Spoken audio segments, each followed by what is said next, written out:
আসসালামু আলাইকুম ওয়া রাহমাতুল্লাহি ওয়া বারাকাতুহু। ইন্নাল হামদালিল্লাহ ওয়াস সালাতু ওয়াস সালামু আলা মান লা নাবিয়্যা বা'দা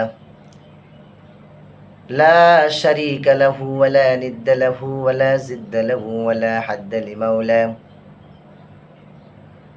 ফাকাদ ক্বালা রাসূলুল্লাহি সাল্লাল্লাহু আলাইহি ওয়াসাল্লাম আখলিস দীনাকা ইয়াকফিকাল আমালুল কলিল।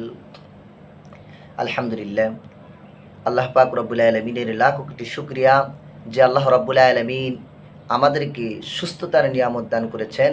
সেই মহান রব্বুল আলামিনের দরবারে শুকরিয়া আদায় করে সকলে পড়ে আলহামদুলিল্লাহ।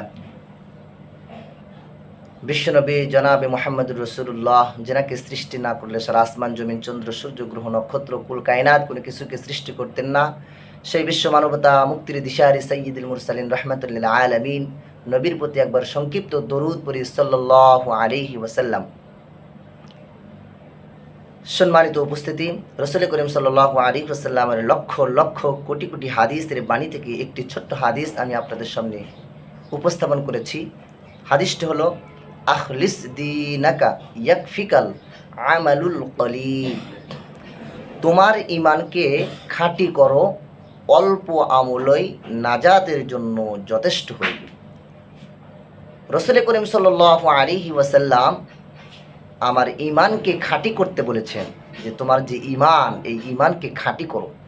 ঈমানের ভিতরে যদি বিন্দু পরিমাণ তোমার ঈমানের ভিতরে যদি তোমার দুর্বলতা থাকে, তা বিশ্বাস হয় না, আল্লাহ আছে কি আছে না, আল্লাহ এটা করতে পারে কি পারে না, বৃষ্টি দিতে পারে কি পারে না, ঝড় তুফান দিতে পারে কি পারে না, মানুষের মধ্যে বিভাদ ইত্যাদি সব কিছু আল্লাহ করে দেয়, এরকম মন মানসিকতা যদি ভিতরে থাকে, তাহলে বুঝতে হবে আপনার ঈমানের ভিতরে দুর্বলতা রয়েছে।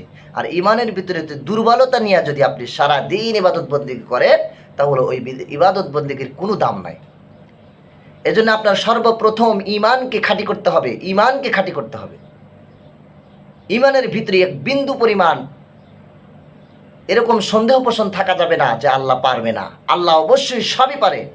আল্লাহ এক, আল্লাহ অদ্বিতীয়। কুল হুয়াল্লাহু আহাদ আল্লাহুস সামাদ লাম ইয়ালিদ ওয়া লাম ইউলাদ ওয়া লাম ইয়াকুল লাহু কুফুয়ান আহাদ। আল্লাহর বরত্ব, আল্লাহর দাসত্ব, আল্লাহ রাব্বুল আলামিন যে কত বড়, এটাকে বুঝতে হলে কুল হুয়াল্লাহ সূরা ইখলাসকে পড়তে হবে, ইখলাসকে জানতে হবে। সুতরাং সেই ইখলাসের প্রতি বিশ্বাস করে পরিপূর্ণ ঈমানকে খাঁটি করতে হবে। আর যদি খাঁটি ঈমান করি, তাহলে আমি যতটুকু আমল করব, ওই আমলের দাম রয়েছে, ওই আমলটা হবে খাঁটি এবং সহি। সুতরাং আমার আমলকে অল্প যদি আমল হয়, তাহলে আমার সর্বপ্রথম সত্যয়তন থাকতে হবে যে রসুলকে এবং আল্লাহকে আমরা মহব্বত করি, ভালোবাসি এবং খাস নিয়তে।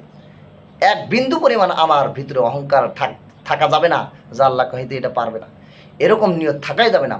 আল্লাহ পাক রব্বুল আলামিন আমাদের সকলের ঈমানকে খাঁটি করার তৌফিক দান করুক, এবং যতটুকুন আমল করি খালেস নিয়তে, সহি নিয়তে করে আল্লাহ পাক রব্বুল আলামিনের সন্তুষ্টি অর্জনের জন্য আমল করার তৌফিক দান করুক। সকলে বলেন আমিন। ওয়া আখির দাওয়াহুম আলহামদুলিল্লাহি রাব্বিল আলামিন। আসসালামু আলাইকুম ওয়া রাহমাতুল্লাহি ওয়া বারাকাতুহু।